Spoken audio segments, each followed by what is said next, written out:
దేవుడు నమ్మదగినటువంటి వాడైన ఈ పరిచర్యను ఏర్పరచుకుని ఇంతవరకు నమ్మదగిన దేవుడుగా ఆయన నడిపిస్తూ వస్తున్నాడు. ఆయన మరి ఈ వార్షిక కూడికల కొరకే నేను ఆహ్వానించినప్పుడు మరి నా ఆహ్వానాన్ని మన్నించి చేరి వచ్చిన మీ అందరికీ కూడా ప్రభునటువంటి యేసుక్రీస్తు నామములో నేను హృదయపూర్వక వందనాలు తెలుపుకుంటున్నాను. దైవ సేవకులు చిరంజీవి అన్న, దయచేసి మీకు కూడా పాట ఉంది, మీరు వచ్చి పాడవలసిందిగా మనవి చేస్తాం.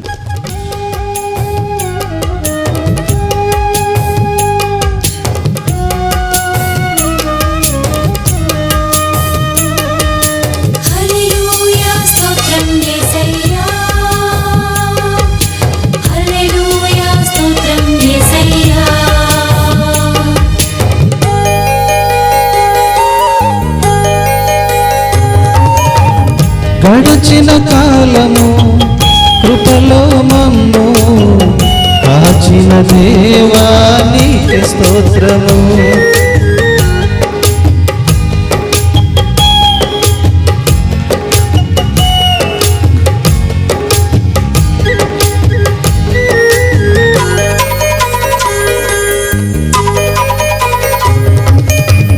గడచిన కాలము కృపలో మమ్ము కాచిన దేవా నీకే స్తోత్రము. పగలు రేయి కను పాపవలే కాచిన దేవా నీకే స్తోత్రము. మమ్ము కాచిన దేవా నీకే స్తోత్రము. కాపాడిన దేవా నీకే స్తోత్రము. మమ్ము కాచిన దేవా నీకే స్తోత్రము. కాపాడిన దేవా నీకే స్తోత్రము. గడచిన కాలము కృపలో మమ్ము కాచిన దేవా నీకే స్తోత్రము.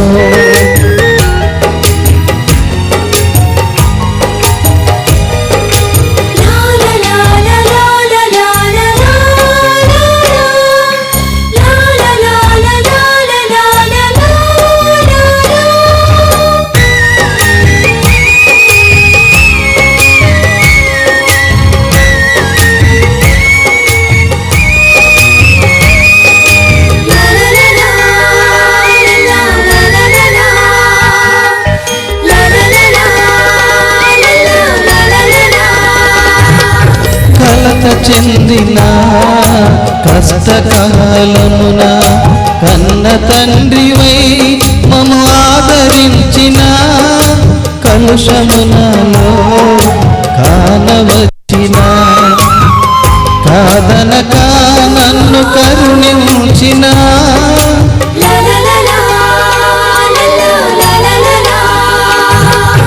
కలత చెందిన కష్టకాలమున కన్న తండ్రివై మము ఆదరించిన కలుషమునలో కానవచ్చిన కాదనక నన్ను కరుణించిన దేవా నీకే స్తోత్రము. కాపాడిన దేవా నీకే స్తోత్రము. కరుణించిన దేవా నీకే స్తోత్రము. కాపాడిన దేవా నీకే స్తోత్రము. గడచిన కాలము కృపలో మమ్ము కాచిన దేవా నీకే స్తోత్రము. మమ్ము కాచిన దేవా నీకే స్తోత్రము.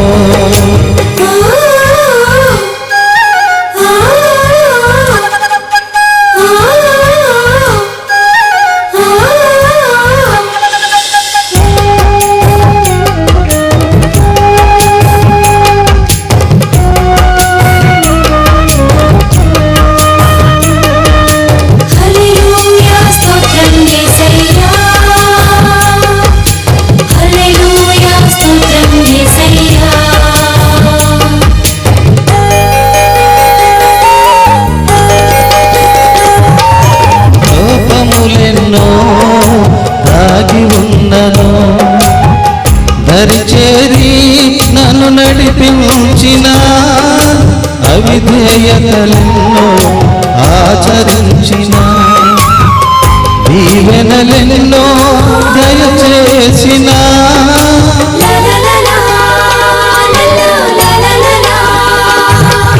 లోపములెన్నో దాగి ఉన్నను, దరిచేరి నన్ను నడిపించిన, అవిధేయతలెన్నో ఆవరించిన, దీవెనలెన్నో దయచేసిన, దీవించిన దేవా నీకే స్తోత్రము, నడిపించిన దేవా నీకే స్తోత్రము, దీవించిన దేవా నీకే స్తోత్రము, నడిపించిన దేవా నీకే స్తోత్రము.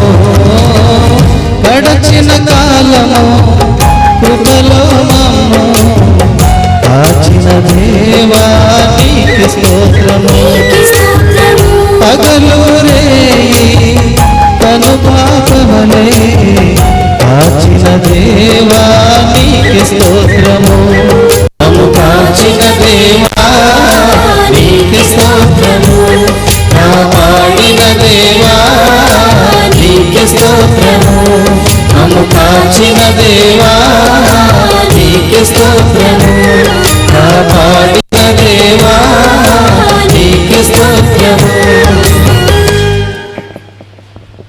ప్రభువైన యేసు పరిశుద్ధుడైన మా తండ్రి, మీ ఘనమైన నామమును బట్టి మీకు వందనాలు స్తోత్రాలు చెల్లిస్తూ ఉన్నాం. ఈ ఉదయకాల సమయములో ప్రభువా, మరి ఏలిం ప్రార్థనా మందిరము ద్వారా జరుగుతున్న ఈ 18వ వార్షిక కూడికను బట్టి నీకు స్తోత్రాలు చెల్లిస్తూ ఉన్నాం. వర్తమానము ద్వారా మీరు మాతో మాట్లాడండి. నీ పక్షమును నిలబడబోతున్న మీ దాసుని బట్టి మీకు స్తోత్రాలు నాయన. మీ దాసుని మీ సిలువ చాటును మరుగుపరిచి వచ్చిన మా అందరితో మీ వాక్య ప్రత్యక్షత చేత దర్శించమని మహిమ నీకు చెల్లిస్తూ యేసుక్రీస్తు వారి నామములో ప్రార్థన చేసి వేడుకొనుచున్నాము తండ్రి, ఆమేన్. ఆమేన్. సమయంలో దేవుని వాక్యాన్ని విందాం. దేవుని వాక్యాన్ని మనకి అందించడానికి అన్నయ్య మన ముందుకు రావాల్సిందిగా ప్రేమతో ఆహ్వానిస్తున్నాను. దేవుని వాక్యం వినడానికి మనం సిద్ధపరచుకుందాం. శ్రద్ధగా విందాం. మనసులను సిద్ధపరచుకొని వాక్యం కొరకు ఆశతో ఆసక్తితో కనిపెట్టవలసిందిగా మనం చేస్తున్నాను. సమయంలో అన్నను ప్రేమతో ఆహ్వానిస్తూ ఈ సమయాన్ని అన్నయ్యకి ఇస్తున్నాను.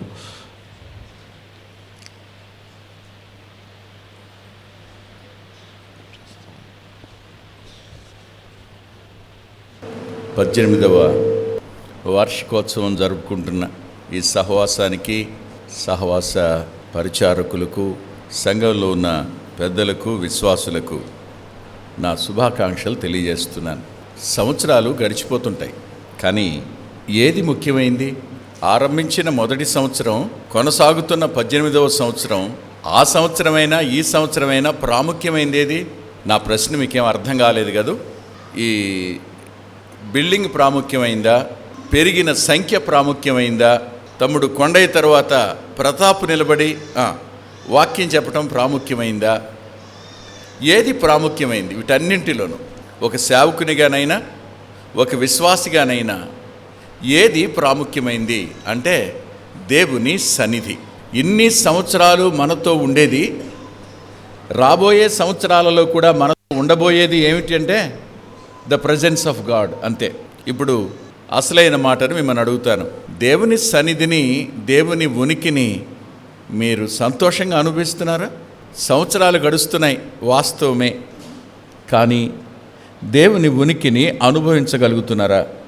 నేను గమనిస్తుంది ఏమిటంటే, సంవత్సరాలు గడిచే కొద్దీ విశ్వాసులలో యాంత్రికత ఎక్కువైపోయింది. యాంత్రికత అంటే మనకి తెలుగు కంటే ఇంగ్లీషే బాగా వస్తుంది. మెకానికల్గా మారిపోవడం ఎక్కువైంది. మన తెలుగు మనం ఎప్పుడో మర్చిపోయినాం కదా. వచ్చాము, వెళ్ళాం, విన్నాం, వెళ్ళాం. ఏం పెరిగాం? ఏమి ఆనందించాం? ఏమి సంతోషించాం? అదేం లేదు. నేను గమనిస్తున్నది ఏమిటంటే, దేవుని ఉనికిని మనం కలిగి ఉండి కూడా ఆయన సహవాసాన్ని మనం అనుభవించలేకపోవడం అనేది నేటి విశ్వాసి సమస్య. మీరు వచ్చారు, కూర్చున్నారు, నేను జాన్ శామ్యూల్ వాక్యం చెప్తున్నాడు, మీరు వింటున్నారు, నేను గమనిస్తూ ఉన్నాను. మీరందరూ రెఫరెన్సులు రాసుకోవడానికి ఇష్టపడుతున్నారు, రాసుకోవాలి, అవసరమే. కానీ are we receiving the word of God with a joy in the spirit? ఆత్మలో ఆనందంతో ఆ వర్తమానాన్ని స్వీకరిస్తున్నామా? దేవుని సన్నిధిని అనుభవించగలుగుతున్నామా? లేదు. వచ్చాం, మీటింగ్ అయిపోయిన తర్వాత భోజనాలు ఉంటాయి, భోంచేస్తాం, హాయిగా ఇంటికి వెళ్ళిపోతాం, అంతే. ఎందుకు వచ్చినట్టు? ఇప్పుడు ఒక వార్షిక కూడికి వచ్చాం, ఇద్దరు వర్తమానం చెప్పగా వినడానికి వచ్చాం, విన్నాం, ఎవరు బాగా చెప్పారో చివరిలో మార్కులు వేస్తాం, వెళ్ళిపోతాం. ఎవరు బాగా పాడారు, ఏమైనా ఆఖరిలో చిరంజీవి వచ్చిన తర్వాత కొంచెం జీవం వచ్చింది అనుకునేవాడు కొంతమంది, జోసన పాడితే ఇంకా బాగుండేది అనుకునేవాడు కొంతమంది. అంటే ఎలా మారిపోయినాం? We are particular about persons, but we are not at all particular about the presence of God. మనం వ్యక్తుల విషయంలో పట్టింపు కలిగి ఉన్నాం తప్ప దేవుని సన్నిధిని గురించిన పట్టింపు కోల్పోయాం. సంవత్సరములు జరుగుతూ ఉండగా నీ కార్యాలను నూతనపరచునాయనా అని ప్రార్థన చేస్తాడు భక్తుడు. అంతేకాదు, ఇలా అంటాడు, అదేమిటో తెలుసా? దేవా, నీ జాడలు సారమును వెదజల్లుతున్నాయి. సంవత్సరం వెంట సంవత్సరం ఆయన సారం వెదజల్లబడుతూ ఉంటే మనం ఏమవుతాం చెప్పండి? ఉదాహరణకు, ఈ లోపలికి ఒక గంధం చెట్టు తీసుకురాబడింది అనుకోండి, మీ నాసికారంధ్రాలు ఎలా ఉంటాయి? మీ ఊపిరితిత్తులు దేన్ని ఎంజాయ్ చేస్తాయి? ఈ గాలంతా దేనితో నిండిపోద్ది? అబ్బా ఎంత బాగుందో కదా, మంచి గంధం వాసన. ఆయన సుగంధం కంటే శ్రేష్ఠుడు కాడా? ఫలాల కంటే, పుష్పాల కంటే సౌందర్యవంతుడు కాడా? ఆయన మనతో ఉన్నారు, కానీ మనం ఆయన ఉనికిని ఎంజాయ్ చేయడంలా, ఆయన సన్నిధిని మనం సంతోషించే వాళ్ళంగా లేవు. దీనిని ఏమంటామంటే ఆత్మీయమైన దరిద్రత అంటాం. దీనిని స్పిరిచువల్ పావర్టీ. ప్రభు మనతో ఉన్నారు. ఎక్కడ ఇద్దరు ముగ్గురుంటే నేను ఉంటానన్నారు, ఉన్నారు. నేను ఇమ్మానుయేలును అన్నారు, తోడుగా ఉన్నారు. కానీ మనం మాత్రం ఆయన ఉనికిని గుర్తించటంలా, ఆయనతో సహవాసాన్ని మనం సంతోషంగా అనుభవించటం లేదు. మీరు చెప్పండి, నిజంగా మీరు దేవుని సన్నిధిని అనుభవిస్తున్నారా? మనిషికి వర్తమానం కాదండి కావలసింది, దేవుని సహవాసం. దేవుని సన్నిధి ఒక వ్యక్తి అంతరంగాన్ని నింపేసేది. ఒక వ్యక్తి అంతరంగానికి సంతృప్తినిచ్చేది ఏమిటంటే దేవుని సన్నిధే. ఈ సన్నిధిని మీరు అనుభవించగలుగుతున్నారా? మనం దేవుడు ఉన్నా, ఆయన సన్నిధి ఉన్నా ఎందుకు దాన్ని అనుభవించకుండా మనం నష్టపోతున్నాం, కోల్పోవడానికి కారణాలు ఏమిటో నేను 1, 2, 3 కారణాలు మీ ముందుంచి ఈ వాక్యాన్ని నేను ముగిస్తాను. మర్చిపోకండి. ఇంటైనా, మందిరంలోనైనా, ప్రయాణంలోనైనా, వెళ్ళిన చోటైనా దేవుని ఉనికిని ఆనందించేటువంటి గొప్ప కృప దేవుడు మీకు దయచేయాలని కోరుకుంటున్నాను. ఎక్కడ మనం ఉన్నా దేవుని ఉనికి దొరికిందా లేదా?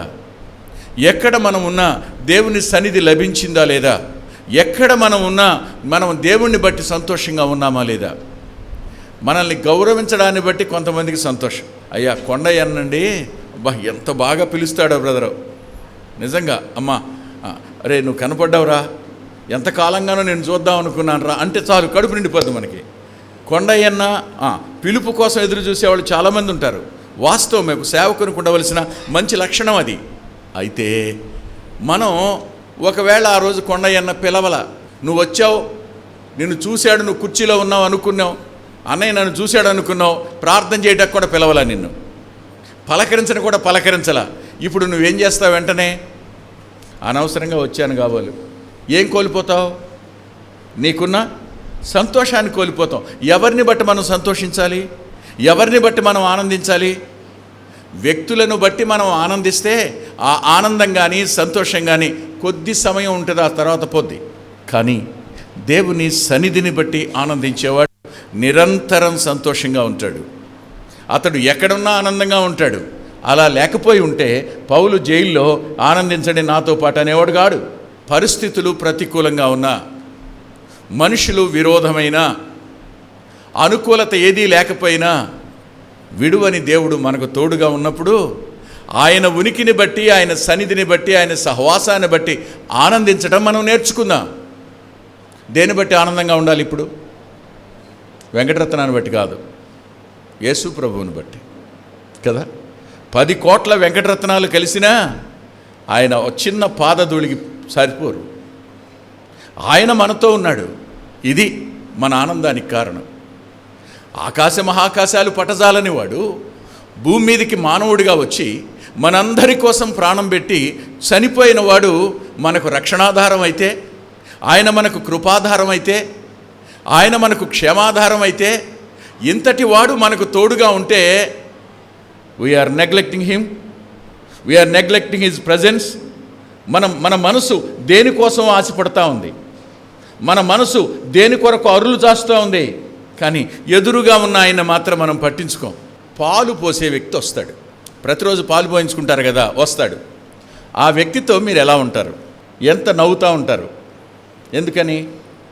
ఆఖరిలో కొలిసిన తర్వాత కొంచెం ఇలా పోస్తాడు, మీరు నవ్వితే. అంతేగా. కూరగాయలో పూలు అమ్ముకోవడానికి వస్తాడు, అతనితో మీరు ఎలా ఉంటారు? 20 రూపాయలు పూలు కొంటారు, 100 రూపాయలు కూరగాయలు కొంటారు, ఆఖరిగా 2 వంకాయలు వేస్తాడని కదా ఎంతగా నవ్వుతుంటారు? మీకోసం రెక్కలు ముక్కలు చేసుకుని భర్త ఇంటికి వస్తాడు, అతనితో ఎలా ఉంటారు? ఈ నవ్వు భర్త దగ్గర కనపడుతుందా? అతన్ని మంచి చేసుకోవాలని అమ్మేవాడి దగ్గర కనిపించేటువంటి అది భర్త దగ్గర ఉంటుందా? వీడు అలవాటైపోయాడుగా, ఎప్పుడు ఇంట్లో ఉండేవాడేగా. That is happening in the case of our saviour. మన ప్రియరక్షకుని విషయంలో కూడా ఇదే జరుగుతూ ఉంది. మనం చాలా లోక సంబంధమైన వాటి విషయంలో వీఆర్ సో పర్టికులర్, కానీ as a person, as a sacrificial person, we are not at all concern towards our saviour.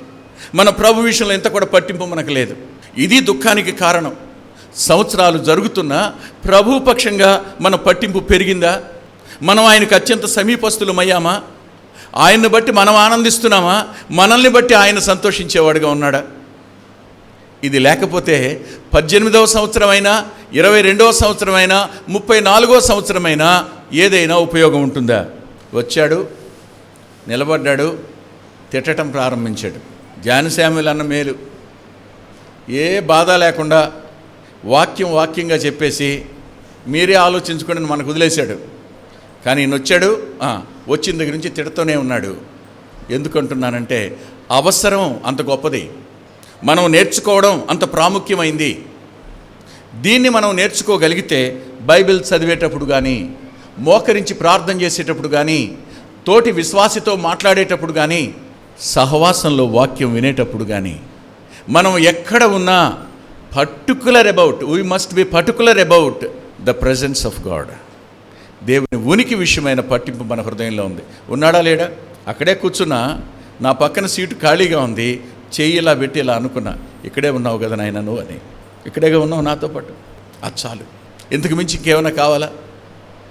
కానీ ఆయన ఉనికిని మర్చిపోయి ఆయన నుండి సంతోషించని 1, 2, 3 సందర్భాలు మీ ముందు చూదన్నాను కదా. మొదటి సందర్భం దగ్గరికి మీరు రండి. మీ అందరికీ తెలిసిన సంగతులే, కొత్త సంగతులే మాట్లాడడం లేదు నేను. యోహాను సువార్త 11వ అధ్యాయం 20వ వచనం.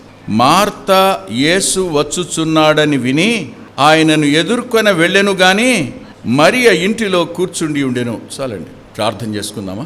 పరిశుద్ధుడైన తండ్రి, సర్వ సమాజం మధ్య మీరు నిలబడి మీ హస్తాలను చాపి వింటున్న మా ప్రియుల హృదయాలను మీరు తెరిచి, మాట్లాడుతున్న నీ దాసుని నోటిని శిష్యుని నోటిగా మార్చి, గాడిదకు మాట్లాడడానికి భాషనిచ్చిన మీరే ఈ నీ పాదపరిచారుకున్న నోటిని కూడా తెరువమని, వింటున్న మేమందరం మేలు పొందడానికి నీ కృపను కోరుకుంటూ, నీ సహాయాన్ని అర్థిస్తూ మమ్మల్ని మీకు సంపూర్ణంగా అప్పగించుకుంటూ యేసు ప్రభువారి పేరిట ప్రార్థిస్తున్నాం తండ్రి, ఆమేన్.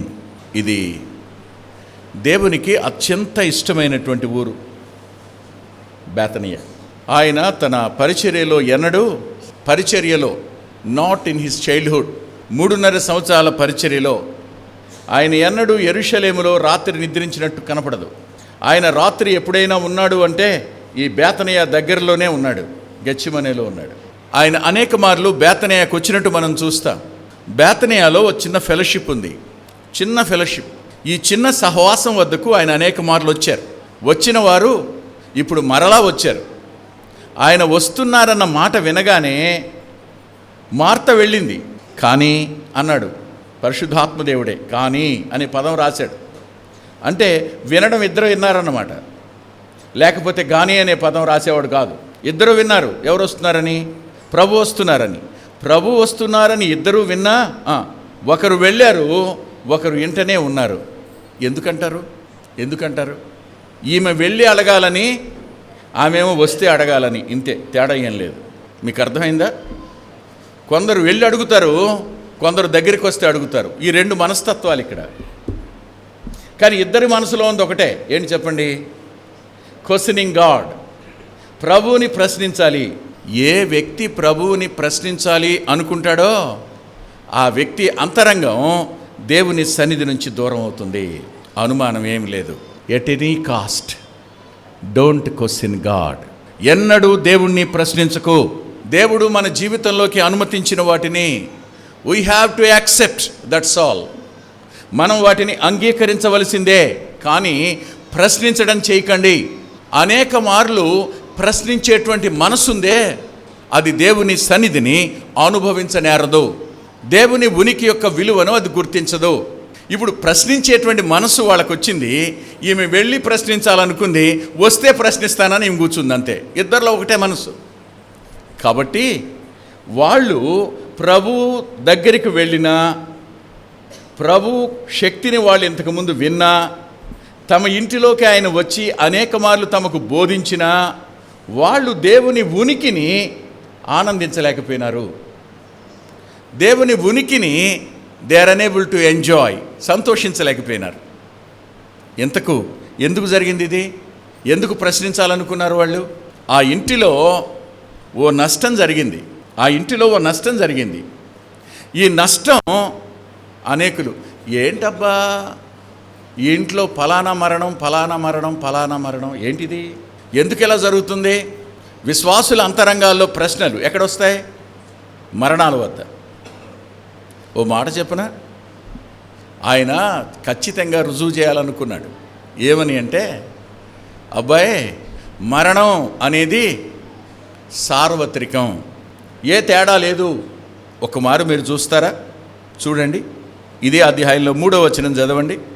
అతని అక్క చెల్లెండ్రు, ప్రభువా ఇదిగో నీవు ప్రేమించువాడు రోగి అయి ఉన్నాడు, అవుదా? అంటే యేసు ప్రభు ప్రేమించిన వాళ్ళకు కూడా రోగాలు వస్తాయన్నమాట. మనకు వస్తున్న బోధ ఏంటి? వాళ్ళ యేసు ప్రభు ఎవరిని ప్రేమిస్తాడో వాళ్ళకి ఏ రోగం రాదు కదా. యేసు ప్రభు ప్రేమించిన వాళ్ళకి, మనం యేసు ప్రభుని ప్రేమించడం కాదు, ఆయన మనల్ని ప్రేమించాడు. ఆయన ఎవరిని ప్రేమించాడో వాళ్ళకి అనారోగ్యం రాదు అన్నది మనకు ఉండే ఓ నమ్మకం. ఎంత గొప్ప నమ్మకమో! ఇవాళ ఈ ప్రాస్పరిటీ గాస్పల్ ప్రీచ్ చేసే వాళ్ళందరికీ ఇదే జబ్బు. వాళ్ళు ఒక వచనం మాత్రమే తీసుకుంటారు. అదేంటంటే, ఏ తెగులు నీ గుడారమును సమీపించదు. పాట కూడా బ్రహ్మాండంగా పాడతారు. దేవుడు ప్రేమించిన వాళ్ళు కూడా రోగగ్రస్తులు అవుతారు. తర్వాత లాజరు చచ్చిపోయాడా లేదా? అంటే దేవుడు ప్రేమించిన వాళ్ళు కూడా మరణిస్తారు. ఇవన్నీ ఈ దేహానికి వాస్తవంగా రోగం రాకుండా ఉండదు. దేహం అలాంటిది. ఒకరోజు ఈ దేహం భూమిని కలిసిపోవలసిందే, అనుమానం లేదు. కానీ మన భక్తి ఈ భూ సంబంధమైంది కాదు. ఈ శరీరంలో ఉన్న దేవుని ఉనికిని, దేవుని సన్నిధిని, ఈ దేహాన్ని విడిచిపెట్టిన యుగయుగాలు దేవుని సన్నిధిలో ఉండడం కొరకైన భక్తి ఇది. కానీ నేటి భక్తి దేని మీద ఆధారపడిందంటే, అనారోగ్య స్వస్థత మీద, ఆయుష్ మీద, ఆరోగ్యం మీద, వీటి మీద ఆధారపడిన భక్తే కానీ యేసు ప్రభు మీద ఆధారపడిన భక్తి కాదు నేటి క్రైస్తవ్యం. నేను రివర్స్లో బోధ చేస్తున్నట్టుంది కదా మీకు, కొంచెం కఠినంగా కూడా ఉంటుంది. ఆ ఇంటిలో జరిగిన దాన్ని బట్టి అక్క చెల్లెండ్రు అంటే మార్తకు మరియకు మధ్యలో వాడనమాట లాజరు. మార్త అక్క, మరియ చెల్లి, మధ్యలో వాడు అక్క చెల్లెండ్రు అన్నాడు. ఇంతకు మధ్యలో ఈయన ఉండడం వాళ్ళిద్దరికి ఎంత సంతోషం. ఇద్దరి మధ్యలో నిలబడతాడు. ఇప్పుడు గ్యాప్ వచ్చేసింది, లేడు, ఖాళీ అయిపోయింది. యేసు ప్రభువు నడిచొస్తే వీళ్ళ అంతరంగాలు ఈ గ్యాప్ను గురించి అడగాలనుకున్నాయి. మా ఇద్దరి మధ్య ఉండవలసిన వాడు వెళ్ళిపోయాడు. కారణం ఎవరో తెలుసా? ఎవరు? నువ్వే. జరిగిన ప్రతి దానికి ఎవరిని మనం నేరస్తుని చేయాలనుకుంటాం? నాకు ఎంత విచిత్రంగా ఉంటుందంటే, ఎదిగిన వాడైనా ఎదగని వాడైనా ఏక మనసుకి ఎక్కడికి వస్తాడంటే దేవుణ్ణి ఆక్షేపించే దగ్గర వస్తాడు. ఏక మనసుకి, దేవుణ్ణి విమర్శించే దగ్గర ఏక మనసుకు వస్తారు ఇద్దరు. మరియా ఉత్తమమైన దాన్ని ఎన్నుకుంది, మార్త ఉత్తమమైంది కాదు మంచిదాన్ని ఎన్నుకుంది. మార్త చెడ్డది ఎన్నుకున్నది అనలేదు ఆయన, మంచిదే కానీ ఉత్తమమైంది కాదు. ప్రభువుకి అన్నం పెట్టడం మంచిది కాదా? మంచిదే, అవసరమైందే, కానీ ఉత్తమమైంది కాదు. ఆయన సన్నిధిని, ఆయన పాద సన్నిధిని అనుభవించడం అనేది ఉత్తమమైంది. ఇలాంటి ఇద్దరూ దేవుని చేత గణపరచబడిన మరి అయినా, దేవుని చేత గద్దించబడిన మార్త అయినా ఇద్దరూ ఒకే ఆలోచనకు వచ్చారు. ఏంటి చెప్పండి? నీవు ఇక్కడ ఉంటే మా సహోదరుడు చచ్చేవాడు కాదు. ఇప్పుడు చచ్చిపోవడానికి కారణం ఎవరు? నువ్వు రాకపోవడం. విశ్వాసులు దేవుని ఉనికిని, దేవుని సన్నిధిని ఎందుకు అనుభవించలేరు అంటే దేవుని ఆలస్యం. బైబిల్ గ్రంథంలో అంతర్లీనంగా దేవుని ఆలస్యం అనేటువంటి ఒక అంశం ఉంది. God's delay is a wonderful subject. అద్భుతమైనటువంటి అంశం అది, దేవుని ఆలస్యం. మొత్తం 66 గ్రంథాల్లో మనకు దొరుకుతుంది ఆలస్యం. ఎందుకు ఆయన ఆలస్యం చేస్తాడు? ఆయన ఆలస్యాన్ని మనం భరించలేం, ఆయన ఆలస్యాన్ని మనం తట్టుకోలేం. ఆయన ఆలస్యాన్ని గురించి చాలామంది అంటారు, అయ్యా ఏమనంలే, నీ దృష్టిలో ఒకరోజు 1000 మమ్మల్ని ఎంతకాలం ఉంచుతావో, ఇటు ఎంతకాలం ఉండమంటావో కదా. ఈ కొరతలో, ఈ నష్టంలో, ఈ బాధలో, ఈ అవమానంలో త్వరగా చేయ కార్యం, త్వరగా పరిష్కారం చేయని ఆయన. మనం ప్రభువుని తొందర పెడుతుంటాం, అంతేగా. చేస్తావా చేయవా అంటాం. ఇక్కడ ఒక మాట చెప్తున్నాను, దేవుని సావరిన్ విల్ మన జీవితంలో జరిగితే అది ఆశీర్వాదం. ఒకవేళ తొందర పెట్టి మనం గనక ఆయన దగ్గర నుంచి పొందితే అది పెర్మిసివ్ విల్ అవుతుంది. ఆయన వద్ద నుండి బలవంతంగా పొందిన చిత్తం దాన్ని కూడా అంగీకరిస్తాడు, అది నష్టానికి కారణమవుతుంది. హిజ్కియా జీవితంలో జరిగింది అదే. సావరిన్ విల్ కాదు, పెర్మిసివ్ విల్ కావాలనుకున్నాడు. అందుకని ఆయుష్ పెంచడానికి అడిగాడు, పెంచుకున్నాడు, కానీ జరిగింది నష్టమే. దేవుడు ఆలస్యం చేయటం మూలకంగా చాలామంది విశ్వాసులు దేవుని సన్నిధిని అనుభవించరు, దేవుని సన్నిధిని నిర్లక్ష్యం చేస్తారు. వెళ్ళక ఈమె కూర్చున్నట్టుగానే అనేక మంది నిర్లక్ష్యం చేసేవాళ్ళుగా ఉంటారు. ఎందుకు లెద్దరు ఆదివారం వెళ్ళడం, ఏదో టీవీలో వస్తుంది కదా, అది చూస్తా గడిపేద్దాం. నేను చేతులు జోడించి దండం పెట్టి చెప్తాను, అమ్మా టీవీ మీకు సహవాసం కాదు తల్లే, టీవీ మీకు మందిరం కాదు. పునరుద్ధాన దినాన్న ప్రతి విశ్వాసి దేవుని మందిరానికి వెళ్ళాలి. ఇలా వెళ్లకుండా మా ఇంట్లోకి ఎంతమంది వచ్చేస్తున్నాడు సేవకులు, ఒకలా ఇద్దరా, ఎవరిదైనా మేము ఇంటా కూర్చోవచ్చు. వాళ్ళు మీకు సహవాసం ఇస్తారా? వాళ్ళు మీ అంతరంగాన్ని ప్రభు రూపంలో కడతారా? ఏముండదే. 10 మంది అక్కడ సహవాసం ఉంటుందా? ఉండదే. అరే రే రే రే టీవీ అనేది విశ్వాసులను ఎంత చెడు చేయాలో అంత చేస్తాం విశ్వాసులకి. కాబట్టి నేను నమస్కారం చేసి చెప్తాను, దండం పెట్టి చెప్తాను మీకు, టీవీని బట్టి దేవుని మందిరాన్ని ఎన్నడూ నిర్లక్ష్యం చేయొద్దు.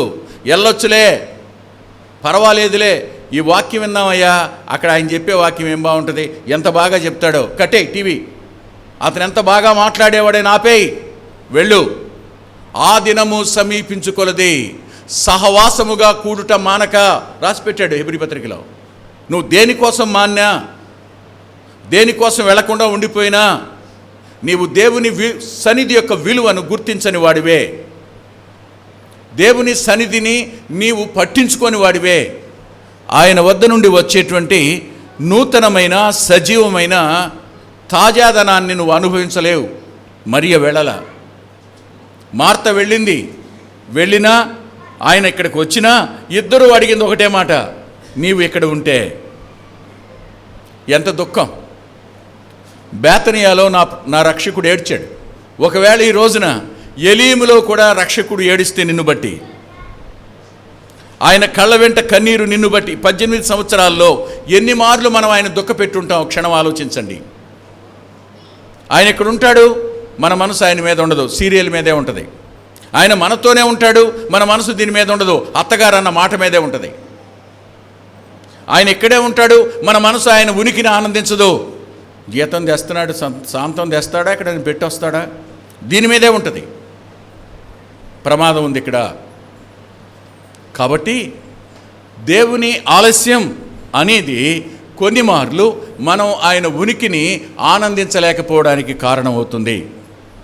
నేను క్లుప్తంగా ఈ సందర్భాన్ని ముగిస్తున్నాను. ఇక రెండవ సందర్భం దగ్గరికి వెడదాం. దయచేసి మీరు రండి నాతో పాటు. లూకా సువార్త 8వ అధ్యాయం 22వ వచనం నుంచి 25 వరకు ఉన్న వాక్యాన్ని మార్చి చదువుకుందాం. మరి ఒకనాడు ఆయన తన శిష్యులతో కూడా ఒక దోణి ఎక్కి సరస్సు అద్దరికి పోదుమని వారితో చెప్పగా వారు ఆ దోణిని త్రోసి బయలుదేరి. గనుక ఆయన యొద్దకు వచ్చి, ప్రభువా ప్రభువా, నశించిపోవచ్చున్నామని చెప్పి ఆయనను లేపిరి. ఆయన లేచి గాలిని నీటి పొంగును గద్దింపగానే అవి నిమ్మళమాయెను. ఇది ఒక అద్భుతమైన సమయం. ఇలాంటి సమయంలో కూడా వారు దేవుని ఉనికిని సంతోషించిన వారుగా లేరు. ఇందాక చదువుకున్న సందర్భంలో వాళ్ళు గతంలో ఉన్నారు, జరిగిన మరణంలో ఉన్నారు, ప్రభు ఆలస్యం చేశాడనే దుఃఖంలో వాళ్ళు ఉన్నారు. అందుకనే దేవుడు వాళ్ళ ముందు ఉన్నా వారు ఆయన సన్నిధిని ఆనందించలేకపోయినారు. ఇది రెండవ సందర్భం. ఈ సందర్భంలో ఆయన అదే పడవలో ఉన్నాడు, కానీ వాళ్ళు ప్రస్తుతం మీద మనసు పెట్టారు. ప్రస్తుతం ఎలా ఉందట? What is the present situation?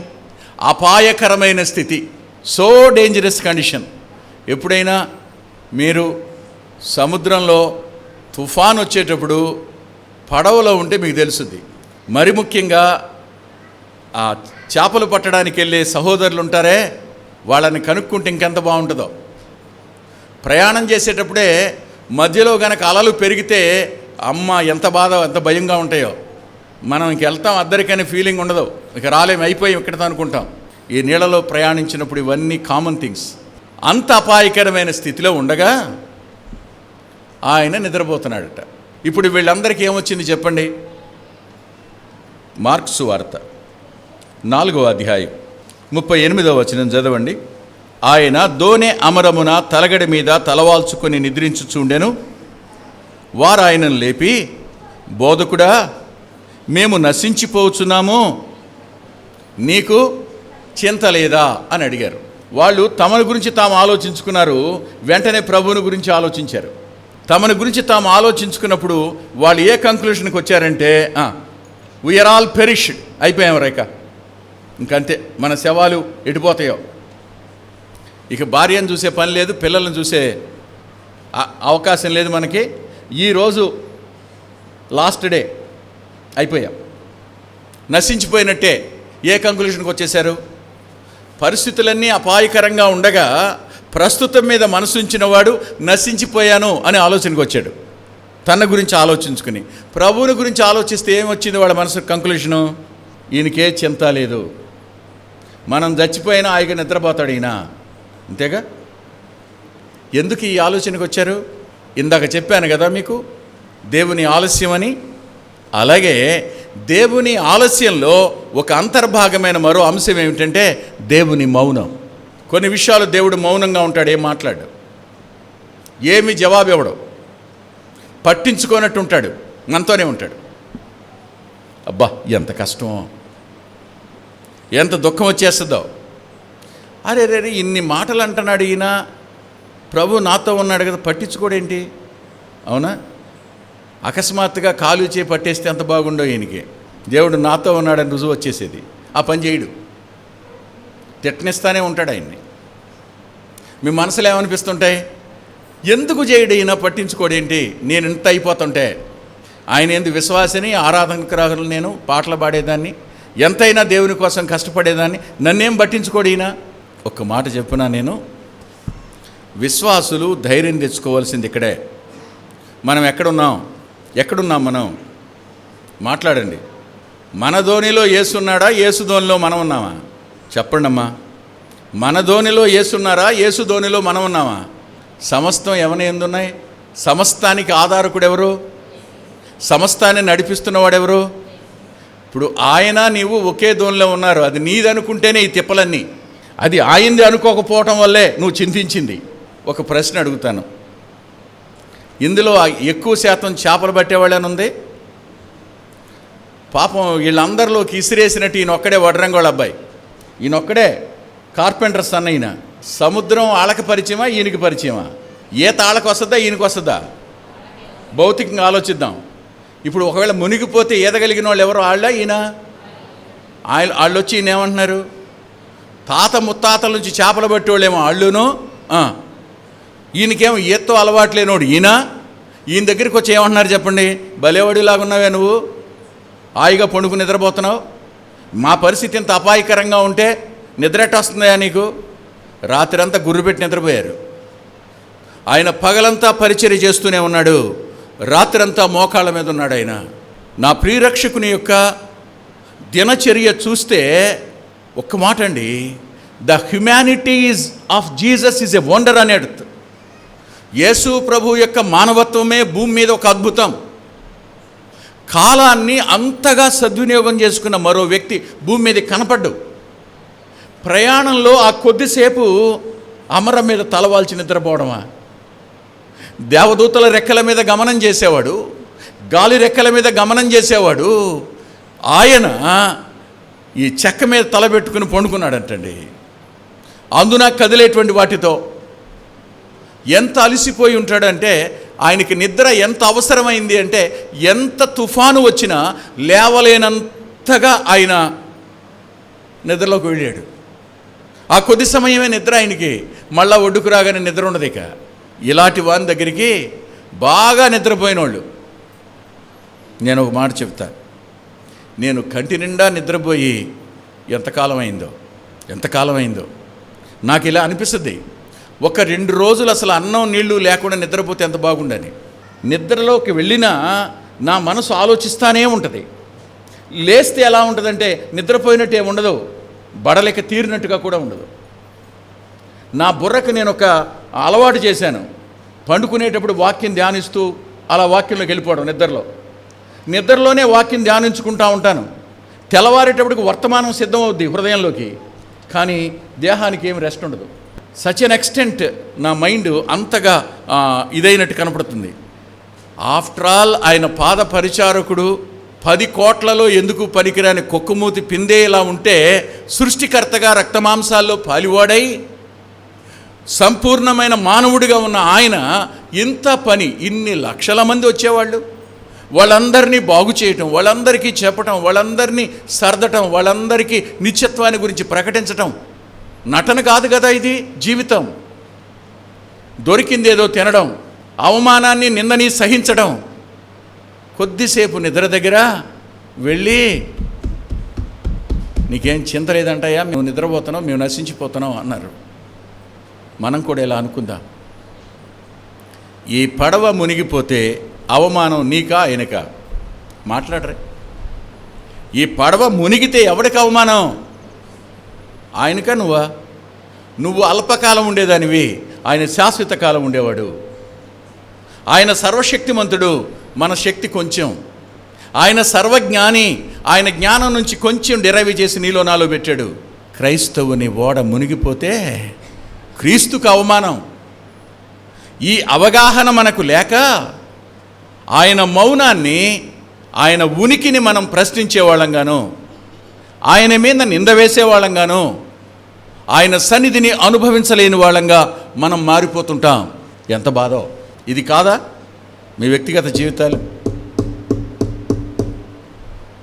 మొదటి రోజుల్లో బాగానే ఉండేదండి, ప్రార్థన చేసినవి జరిగిపోతుండేయండి. కానీ ఈ మధ్యలోని ఎంత చేసినా అవట్లా. 3 సంవత్సరాలు చేస్తున్నాను నా పిల్ల పెళ్ళి కోసం, అవట్లా పిల్ల పెళ్ళి. నెమ్మది ఉండదు. ఇక దేవుడు ఏంటో పట్టించుకోవట్లేదు మమ్మల్ని. ఆయన దగ్గర ఒక టైం టేబుల్ ఉంది, ఖచ్చితంగా ఆ టైం టేబుల్ జరుగుద్ది, ఎవడు ఆపలేడు దాన్ని. కానీ నువ్వు ఆ టైం టేబుల్ నమ్మటలా, నీ ఫీలింగ్స్ మీద నువ్వు ఆధారపడుతున్నావు, నీ భయాలను నువ్వు నమ్ముకుంటున్నావు, దేవుని మౌనాన్ని నువ్వు ప్రశ్నించేవాడిగా ఉన్నావు. ఇది ప్రమాదం. ఇది 2వ సందర్భం. 3వ సందర్భం దగ్గరికి వెళదాం. లూకా సువార్త 24వ అధ్యాయం 18వ వచనం. వారిలో క్లెయోపానువాడు యెరూషలేములో బస చేయుచుండి ఈ దినములలో అక్కడ జరిగిన సంగతులు నువ్వు అక్కడవే ఎరగవా? ఇది 3వ ఒకేషన్. ఈ 24వ అధ్యాయంలో నాకు అత్యధికంగా నచ్చిన, నా హృదయానికి చాలా ఇష్టమైన, అనేక మార్లు నన్ను ఆదరించిన పదం మీకు చూపిస్తాను, చూడండి. భలే చక్కటి పదం అది. 15వ వచనం చివరి భాగం.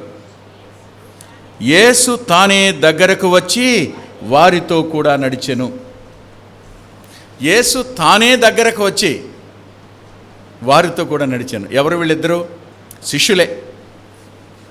ఏ పరిస్థితిలో ఉన్నారు ఇప్పుడు? వీళ్ళ కండిషన్ ఏంటి? దుఃఖంలో ఉన్నారు, అయోమయంలో ఉన్నారు. ఎంతోసేపు మౌనంగా ఉంటే తప్ప, ఆలోచిస్తుంటే తప్ప ఒక మాట చెప్పలేకపోతున్నారు. మాట పలకడానికి మధ్యలో ఎంతో వ్యవధి వస్తూ ఉంది. అలా నడిచెళ్తున్నారు, కృంగిపోయి ఉన్నారు, నిరాశలో ఉన్నారు. సహవాసాన్ని విడిచిపెట్టి తమ గృహానికి వెళ్ళిపోతున్నారు. ఫెలోషిప్ కంటే ఇల్లు క్షేమం అనుకుంటున్నారు. ఈ 18 ఏళ్లలో సహవాసం మీద ప్రాధాన్యత తగ్గిన విశ్వాసులు ఎంతమంది ఉన్నారో చెయ్యెత్తమంటే మీరు ఎవరు ఎత్తరు, కానీ పరలోకానికి మాత్రం తెలుసు ఎవరి అంతరంగంలో సహవాసం మీద మనసు తగ్గిందో. యెరూషలేములో మేడగదిలో సహవాసం కూడుకుని ఉండగా ఇప్పుడు సహవాసాన్ని విడిచిపెట్టి ఎమ్మాయు అనేటువంటి చోటుకి వెళ్ళిపోతున్నారు. ఎమ్మాయు అనే మాటకు వేడి నీటి ఊటలు అని అర్థం, హాట్ స్ప్రింగ్స్ అని అర్థం. కానీ వీళ్ళిప్పుడు ఆ హృదయ సంబంధమైన మంట లేదు. వీళ్ళు ఎలా మారిపోయినారు అని అంటే, వారు నులివెచ్చగా మారారు. చల్లగా లేరు, వెచ్చగాను లేరు. డిస్కరేజ్మెంట్ అనేది కానీ, దేవుని ఉనికిని గుర్తించకపోవడం అనేది కానీ నులివెచ్చని స్థితి. ఈ స్థితిలోనికి ఈ శిష్యులు వచ్చారు. వీళ్ళని చూసినవాడు పునరుద్ధానుడైన ప్రభు పునరుద్ధాన పరిచర్యలు ఇవన్నీ ఆశ్చర్యం అండి. సమాధికి ముందు ఆయన శిష్యుల దగ్గర పనిచేశాడు, ప్రజల వద్ద పనిచేశాడు. సమాధి తరువాత కూడా శిష్యుల వద్దనే పనిచేశాడు పునరుద్ధానుడిగా.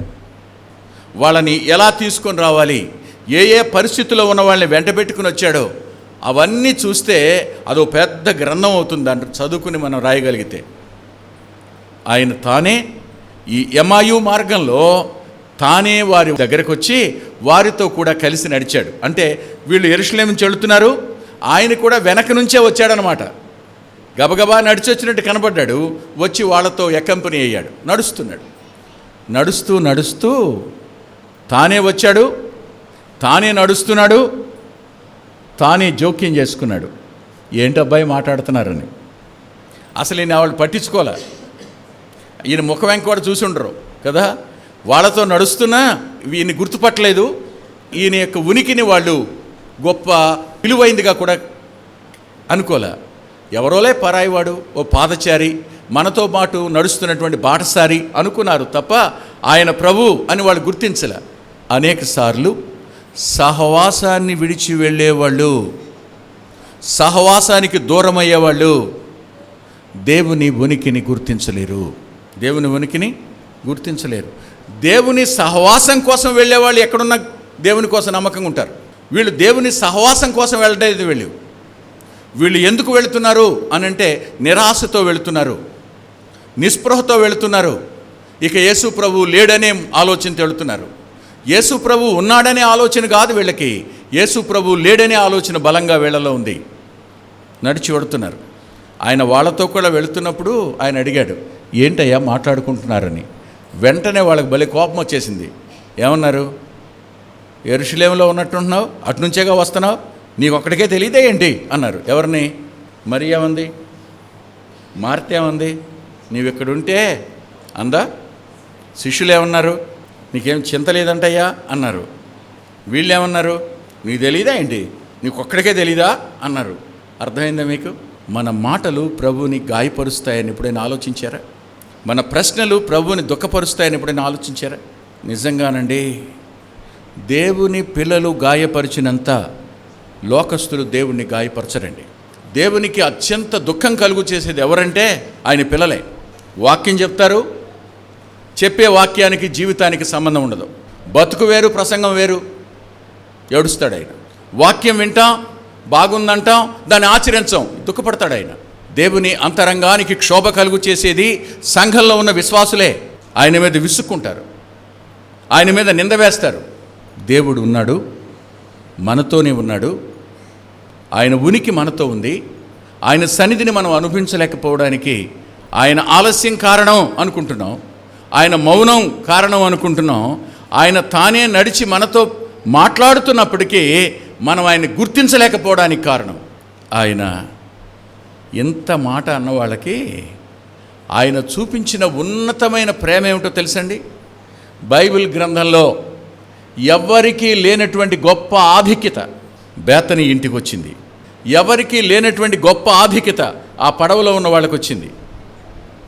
ఎవరికీ లేని గొప్ప ఆధిక్యత ఈ ఎమాయు మార్గంలో నడిచిన వాళ్ళకి వచ్చింది. అదేమిటంటే they are able to recognise who is he. ఆయన ఎవరో వాళ్ళు గుర్తించారు. మరియ మార్తలు గుర్తించారు, ఈయనే పునరుద్ధానమని. శిష్యులు పడవలో గుర్తించారు, సర్వశక్తి గల దేవుడని. వీళ్ళు గుర్తించారు, పునరుద్ధానుడైన ప్రభు ఈయనని. ఆయన మనతో ఉంటున్నాడు. పునరుద్ధానుడు మనతో ఉన్నాడు, పునరుద్ధానం మనతో ఉంది, సర్వశక్తిమంతుడైన దేవుడు మనతో ఉన్నాడు. ఈ ఎమాయు మార్గంలో ఆయన చేసిన అత్యున్నతమైన పని ఏమిటో తెలుసా? బైబిల్ గ్రంథంలో ఉన్న ఏ వ్యక్తులకు లేనటువంటి మరో ఆధిక్యత వీళ్ళకేంటో చూడండి. భలే గొప్ప ఆధిక్యత ఇది. 27వ వచనం చదువునానా? మోషేయు సమస్త ప్రవక్తులను మొదలుకొని లేఖనములన్నింటిలో తన్ను గూర్చిన వచనముల భావము వారికి. బైబిల్ గ్రంథంలో, పంచకాండాలలో, మోషే గ్రంథాలన్నింటిలో, కీర్తనల్లో ఉన్నవి తనని గురించిన ప్రవచనాలన్నీ ఎత్తి ఎలా నెరవేర్చబడ్డాయో ఒక్కొక్కటి వాళ్ళతో చెప్పాడు అనమాట. అబ్బాయి మర్చిపోయారా? ఆయన కన్యక పుడతాడన్నాడు, పుట్టాడా లేదా? వాక్యం తీసి చూపించాడు. అరే నీ సంతానానికి స్త్రీ సంతానానికి వైరం అన్నాడు కదా, గుర్తులేదా? ఆదికాండం 3:15 గుర్తు చేశాడు. ఆయన సొగసైన స్వరూపమైన లేనివాడిగా మార్చబడతాడు, జ్ఞాపకం లేదా మీకు? యెషయా గ్రంథంలో ఆయన చనిపోతాడు, ధనవంతుల సమాధిలో పాతి పెట్టబడతాడు, మీకు గుర్తులేదా? 16వ కీర్తన మర్చిపోయారా? ఆయన తన పరిశుద్ధుని కుళ్ళుబట్టనీడని. ఇవన్నీ లేఖనాలలో తనను గురించి రాసిన ప్రవచన వాక్యాలన్నింటినీ దయారసములకేటువంటి పెదాల ద్వారా వీళ్ళిద్దరూ విన్నారండి. ఎంత గొప్ప ఆధిక్యత వీళ్ళకి. ఇంకెవ్వరికి ఇంత ధని దొరకలేదు. ఆలోచించండి. ఇప్పుడు విడిచిపెట్టేశాడా? దూరం చేశాడా? తానే వాళ్ళతో పాటు నడుచుకుంటూ వెళుతూ సాయంకాలం అయింది, ప్రొద్దు కుంగిపోయింది, ఆయనేమో దూరంగా నడిచి వెళ్ళిపోతున్నాడు, వీళ్ళిటు ఎమ్మాయిలోకి వెళ్ళాలి. వాళ్ళు ఇలా అన్నారు, అయ్యా చీకటి పడుతోంది కదా, కొంచెం మా ఇంట్లోకి వచ్చి కాస్త ఆతిథ్యం తీసుకుని పోరాదా అని అడిగారు వాళ్ళు. ఎవరైనా పునరుద్ధానమైనా, సర్వశక్తి గల దేవుడైనా, పునరుద్ధానుడైన ప్రభు అయినా, తానే నీతో వచ్చి నడిచినా, తానే కలుగజేసుకుని మాట్లాడినా, నువ్వు సణుక్కున్నా, నీకు అన్ని విషయాలు చెప్పినా, ఈరోజైనా నీవు ఆయనను లోపలికి ఆహ్వానించాలని కోరుకుంటున్నాడు. ఆయన నీవు పిలవాలని ఆశపడుతున్నాడు. ఆయన ఎందుకని అంటే ఆయన ఇంకా కొంత దూరము పోవు వాని వలే వారికి కనపడిను రాసింది లేఖనం. ఇంకా కొంచెం దూరం వెళ్ళిపోయే వాళ్ళ కనపడుతున్నాడట, దాటి వెళ్ళిపోయాడని. వాళ్ళు ఆగి అయ్యా అయ్యా అని పిలిచారు. ఆగాడు. ఏమిటన్నాడు? కొంచెం రెండయ్యా మా ఇంటికి అని అడిగారు. మీరు మా ఇంటికి తప్పకుండా రావాలయ్యా అన్నారు. రాకుండా ఉంటాడా? ఈయన ఎలాంటి వాడంటే సమరయ్యకు పోయాక వాళ్ళు ఉండమని అడిగితే మరి 2 రోజులు ఉన్నాడు. వెంకటరత్నాన్ని అడిగితే అమ్మ ఇప్పుడు కాదులే రేపు వస్తానంటాడు. ఈసారి వచ్చినప్పుడు వస్తానమ్మా అంటాడు. కానీ ఈయన అలాంటివాడు కాదు. పిలిస్తే ఇప్పుడే ఇంటికి వచ్చేవాడు. పిలిస్తే ఈ దినాన్నే నీతో కూడా ఉండేవాడు. పిలిస్తే ఈ దినాన్న నీ భోజన పంక్తిలో కూర్చుని అన్నం తినడు ఆయన. కానీ నీ కళ్ళు తెరిపించడం కోసం నీకు ఆతిథ్యం ఇచ్చేటువంటి అభ్యాగతుడవుతాడు ఆయన. He wants to became host in your feast. మరి 18 ఏళ్ళు అయింది. ఈ 18 సంవత్సరాలలో ఎక్కడెక్కడ దేవుని ఉనికిని మర్చిపోయామో, దేవుని సన్నిధిని అనుభవించకుండా పోయామో, ఆయనకి బాధ కలుగు చేశామో, ఆయన్ని ప్రశ్నించామో, ఆయన్ని గాయపరిచామో, ఆయన్ని దుఃఖపెట్టామో పరిశీలన చేసుకుందాం. 1-2 వచనాలు చూపిస్తాను, చూడండి. వచనాల దగ్గరికి వెడదాం. హెబ్రీ పత్రిక 10వ అధ్యాయం. కష్టాలు రావని కావు, శ్రమలు రావని కాదు, బాధలు ఉండవని కాదు, కానీ వీటన్నింటిలో దేవుడు మనకిచ్చిన ఆధిక్యత ఏమిటో మనకు తెలిస్తే మనం నిలిచి ఉండగలుగుతాం. ఆయన ఉనికిని కూడా ఆనందిస్తాం. హెబ్రీ పత్రిక 10వ అధ్యాయం 32 నుంచి 36 వరకు. అయితే మీరు వెలిగింపబడిన మీదట శ్రమలతో కూడిన గొప్ప పోరాటము సహించిన పూర్వ దినములు జ్ఞాపకము తెచ్చుకొనుడి.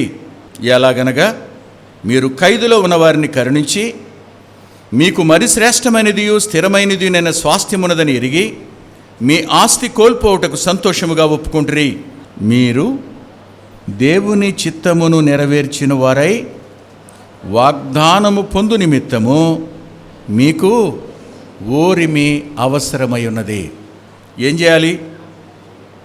1, మీరు ఇంత శ్రమను, ఇంత కష్టాన్ని, ఇంత అపాయకరమైన పరిస్థితుల్ని ఎదుర్కొంటున్నా ఒక్కసారి గత జీవితాన్ని జ్ఞాపకం చేసుకోండి. రక్షించబడిన తొలి రోజుల్లో మీరేమనుకున్నారు? పోన్లేమ్మా, ఎవరు పిలవకపోయినా యేసు ప్రభు ఉంటే చాలనుకున్నారు. నాని ఆస్తి నాకు ఇవ్వకపోయినా పర్వాలేదు, యేసు ప్రభువే నాకు ఆస్తి అనుకున్నారు. బంధువులంతా వదిలేసినా పర్వాలేదు, యేసు ప్రభువే నాకు సమీప బంధువు అనుకున్నారు. అప్పుడు ఏం చేశారు? మీరు సహించారు. కానీ ఇప్పుడు ఆ సహనం తగ్గింది, అందుకే ధైర్యం పోయింది, అందుకే స్థిరతను కోల్పోయాం. ఇప్పుడు మళ్ళా అంటున్నాడు, ఓరిమి అవసరమయ్యా వాగ్దానం పొందడానికి అన్నాడు. మనల్ని గుర్చేస్తూ, మీరు పడుతున్న ఈ శ్రమలన్నీ ఇంతకుముందు శ్రమలు పడిన వారిలో మీరు పాలిభాగస్తులు కావడమేనయ్యా అంటే, యేసు ప్రభు శ్రమలలో మీరు పాలివారయ్యారయ్యా, దాన్ని బట్టి సంతోషించండి. ఇది చెప్తున్నాడు ఈ మాట ప్రభుతో. దేవా, స్థిరత్వం కోల్పోయిన మాట వాస్తవం, కాస్త చల్లబడిన మాట వాస్తవం, సహనం తగ్గిన మాట వాస్తవం, ఓర్పు కోల్పోయిన మాట వాస్తవం. ఈ 18 సంవత్సరాల్లో వాక్యం వింటూనే వచ్చాను, నీ కార్యాలు నేను చూస్తూనే వచ్చాను, మధ్య మధ్యలో నిన్ను ప్రశ్నిస్తూనే వచ్చాను, నిన్ను గాయపరుస్తూనే వచ్చాను, నిన్ను దుఃఖపెడుతూనే వచ్చాను. ఇప్పుడు హృదయపూర్వకంగా ఒప్పుకుంటున్నాను, నన్ను క్షమించమని. నేను స్థిరంగా నిలవాలని, ధైర్యంగా ఉండాలని నువ్వు కోరుకున్నావు. మరల తిరిగి సహించడానికి, ఓర్చుకోవడానికి నీ పునరుద్ధాన శక్తిని అడుగుతున్నానని ఆయన పాదాల దగ్గరికి వెళదాం, మోకరిద్దాం, ప్రార్థన చేసుకుందాం.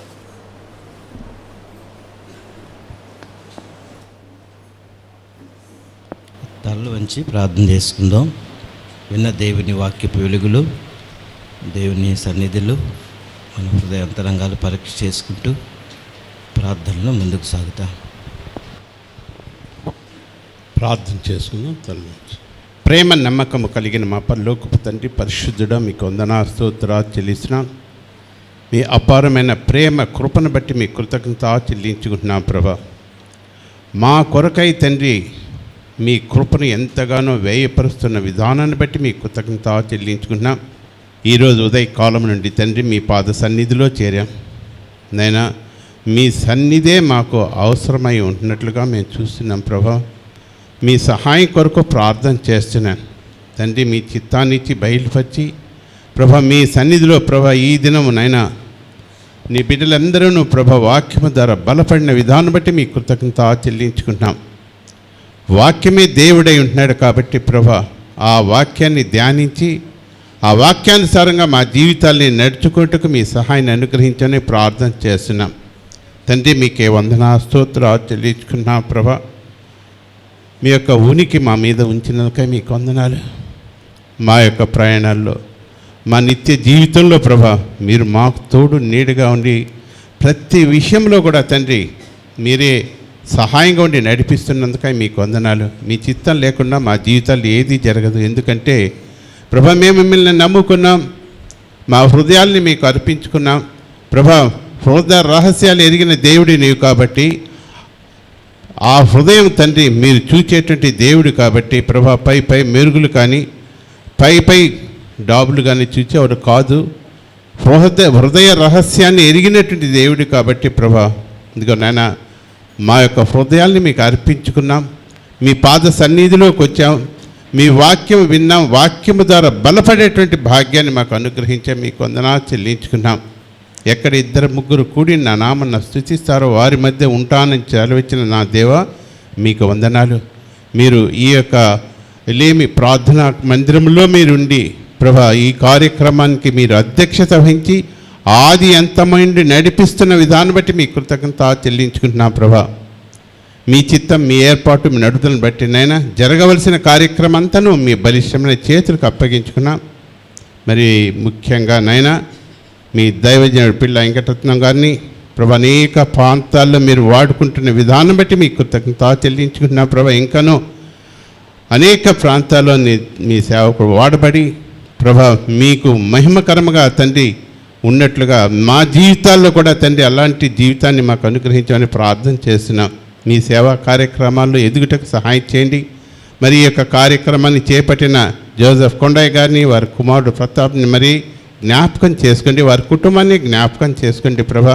ఎంతగానో శ్రమపడి ప్రభా తండ్రి వారు చేస్తున్నటువంటి పరిచర్య ప్రభా ఇంకనూ అభివృద్ధి పొంది అనేక నూతన ఆత్మలు మందిరంలో చేరబట్టుకు మీ సహాయాన్ని అనుగ్రహించమని ప్రార్థన చేస్తున్నాం. నమ్మకమైనటువంటి ఆత్మలను మీరు అనుగ్రహించమని ప్రార్థన చేస్తున్నాం ప్రభా. పరిశుద్ధమైనటువంటి హృదయాన్ని కలిగినటువంటి ఆత్మలను మీరు దయచేయమని ప్రార్థన చేస్తున్నాం ప్రభా. మీ కృపా కనికరములు ప్రభా మా మీద ఉంచి ఈ యొక్క మందిరం నిండా ప్రభా మీ తేజం మహిమతో నింపబడటకు మీ సహాయాన్ని అనుగ్రహించండి. పరిశుద్ధ ఆత్మదేవ మీరు మా మధ్య సంచరిస్తూ తండ్రి ప్రతి హృదయాన్ని తాకి వాక్యము ద్వారా తండ్రి బలపరచలకై వందనాలు. మరి ఇంకనూ తండ్రి రక్షణ అనుభవం లేనటువంటి బిడ్డలకి తండ్రి రక్షణను అనుగ్రహించండి. రక్షింపబడినటువంటి బిడ్డల యొక్క ఆత్మలను బలపరచమని, మెండైన ఆశీర్వాదాలు దేవులు దయచేయమని కూడిన ప్రతి బిడ్డని ప్రభా మీరు హెచ్చరించిన విధానం బట్టి మీకు కృతజ్ఞత చెల్లించుకున్నాం. మీ సహాయాన్ని అనుగ్రహించండి.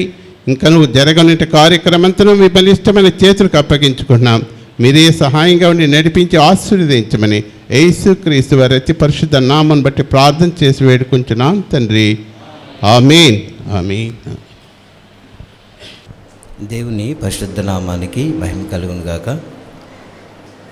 దేవుడు నమ్మదగినటువంటి వాడైన ఈ పరిచర్యను ఏర్పరచుకుని ఇంతవరకు నమ్మదగిన దేవుడుగా ఆయన నడిపిస్తూ వస్తున్నాడు. ఆయన మరి ఈ వార్షిక కోడికల కొరకే నేను ఆహ్వానించినప్పుడు మరి నా ఆహ్వానాన్ని మన్నించి చేరి వచ్చిన మీ అందరికీ కూడా ప్రభునటువంటి యేసుక్రీస్తు నామములో నేను హృదయపూర్వక వందనాలు తెలుపుకుంటున్నాను.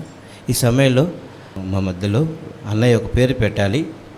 బాబు వినోద్ కుటుంబాన్ని తనకిచ్చిన భార్య బహుమానంగా ఇచ్చినటువంటి కుమారుడికి అన్నయ్య పేరు పెట్టబోతుండగా వాళ్ళ కుటుంబంగా లేచి ముందుకు వచ్చినట్లయితే అన్నయ్య బాబుకి పేరు పెడతారు. ప్రార్థన చేసుకుందాం. ప్రేమగల మా ప్రియ తండ్రి వినోద్ని, తన భార్యని, వినోద్ యొక్క తల్లిని ప్రేమించి వారికి ఇచ్చిన బిడ్డ కొరకై కృతజ్ఞత చెల్లిస్తున్నాం.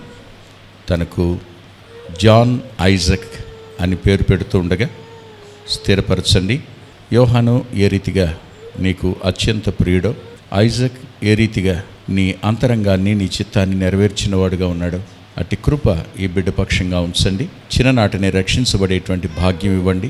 తన కుటుంబం యొక్క గౌరవాన్ని అంతకంతకు పెంచేవానిగాను, తల్లిదండ్రుల సంతోషాన్ని, మీ సంతోషాన్ని పరిపూర్ణం చేసే బిడ్డగా ఉంచుమని, బిడ్డ ఆరోగ్య విషయంలోనూ బిడ్డ భవిష్యత్తు విషయంలోనూ నీ ప్రత్యేకమైన కృపా సహాయం కోరుకుంటూ ఆ బిడ్డను పెంచడానికి కావలసిన జ్ఞానాన్ని తల్లిదండ్రులకు ఇమ్మని వారి నానమ్మ కొరకు కూడా కృతజ్ఞత చెల్లిస్తూ యేసు ప్రభు వారి పేరిట ప్రార్థిస్తున్నాం తండ్రి. ఆమేన్, ఆమేన్. మనందరం మోకరించి చివరి ప్రార్థన ఆశీర్వాదంతో కొడుకుని ముగించుకుందాం. మహాపరిశుద్ధుడు, మహాగణుడు, మహోన్నతుడు అయిన మా ప్రేమ కలిగిన తండ్రి, నీ ప్రియ కుమారుడు, మా రక్షకుడు, ప్రభు అయిన యేసుక్రీస్తు నామములో కృతజ్ఞతాస్తుతులు చెల్లించుకుంటున్నాం తండ్రి. ఈ శ్రేష్టమైనటువంటి నైనా వార్షిక కూడికలో మీ దేని దాసుల్ని మా మధ్యకి నడిపించి నీ వాక్య వెలుగులో తండ్రి మా ఆత్మీయ ప్రమాణాలలో నువ్వు మా అందరితో నాతో నువ్వు మాట్లాడుతూ వచ్చిన విధానం అంతటిని బట్టి స్తోత్రాలు. భూమి మీద జీవిత యాత్రలో ఏది ప్రాముఖ్యమైనటువంటిది, ఏది ప్రధానమైనటువంటిది నాయన? నీ సన్నిధి, నీ ఉనికి. అనేకసార్లు మేము నీ ఉనికిని గుర్తించినటువంటి వారుగా తండ్రి, నువ్వు మా పక్కన ఉన్నప్పటికీ కూడా నీ గమనాన్ని మేము పట్టించుకునేటువంటి వారుగా ఉన్న నా జీవిత వైఖరిని బట్టి నాతో నువ్వు మాట్లాడుతూ వచ్చిన విధానం బట్టి స్తోత్రాలు. కానీ తండ్రి, నూతన సంవత్సరాలు అడుగు పెడుతున్న నా పరిచర్య జీవితంలో నాయన దేనికి ప్రాముఖ్యత ఇవ్వాలో, దేనికి నాయన ప్రధానమైనటువంటి నా స్థానాన్ని ఇవ్వాలో అటు ఆత్మీయ జీవితంలో నా జీవితాన్ని సరిదిద్దుకుంటున్నాను ప్రభు. నమ్మదగిన దేవుడిగా నువ్వు అప్పగించిన పని ముందుకు సాగుటకు నీ కృప దయచేయమని వేడుకుంటున్నాం. చేరి వచ్చిన నీ బిడ్డలందరినీ కూడా తండ్రి నీ కృపాస్తాలకు అప్పగించుకుంటున్నాం. నీ మందిర సమృద్ధిలో, నీ లేఖన సౌందర్యంలో విన్న నీ నిత్య జీవ మాటలు అంతరంగాల్లో నెమలి వేసుకుంటూ నీ యొక్క సారూప్యతలోనైనా ఎదుగుతూ నాయన క్షేమాభివృద్ధి పొందే కృప దయచేయమని, నీ కృప ఆశీర్వాదములు ఈ కుటుంబాలు విధించమని చేరి వచ్చిన దైవజనులు తండ్రి, పెద్దలైనటువంటి ఆత్మీయ తల్లిదండ్రులందరినీ బట్టి కూడా కృతజ్ఞతాస్తులు చెల్లించుకుంటూ దైవ సందేశాలు అందించినటువంటి అన్నయ్యని బట్టి అలాగే జాన్స్వామిని జ్ఞాపకం చేసుకుంటూ ప్రభువ కానీ తండ్రి, వారి యొక్క పరిచయం మీద నీ దీవెన, కుటుంబాల మీద నీ ఆశీర్వాదం ఉంచమని నీ కృపాస్తాలకు మమ్మల్ని అప్పగించుకుంటూ నీ సన్నిధిని కోరుకుంటూ స్తుతి, మహిమ, ఘనత, ప్రభావాలన్నీ మీకే ఆరోపించుకుంటూ దివ్య మధురమైన యేసుక్రీస్తు శుభనామములో కృతజ్ఞతాస్తుతులతో క్రీస్తు యేసు నిత్య పరిశుద్ధ నామములు అడిగి వేడుకొనుచున్నాము తండ్రి, ఆమేన్. మన తండ్రి అయినటువంటి దేవుని యొక్క ప్రేమ, ప్రభు అయినటువంటి యేసుక్రీస్తు యొక్క కృప, పరిశుద్ధాత్మ యొక్క అన్యోన్యమైనటువంటి సావాసము, రక్షణ ఆనందము, దైవికమైన శాంతి, సమాధాన ఆనందములు చేరి వచ్చిన బిడ్డలందరికీ భూమి మీద చెదిన సమస్త పరిశుద్ధులకును నిత్యము సదాకాలము తోడే ఉండి నడిపించునుగాక, ఆమేన్. ప్రభునాలో మీ అందరికీ వందనాలు.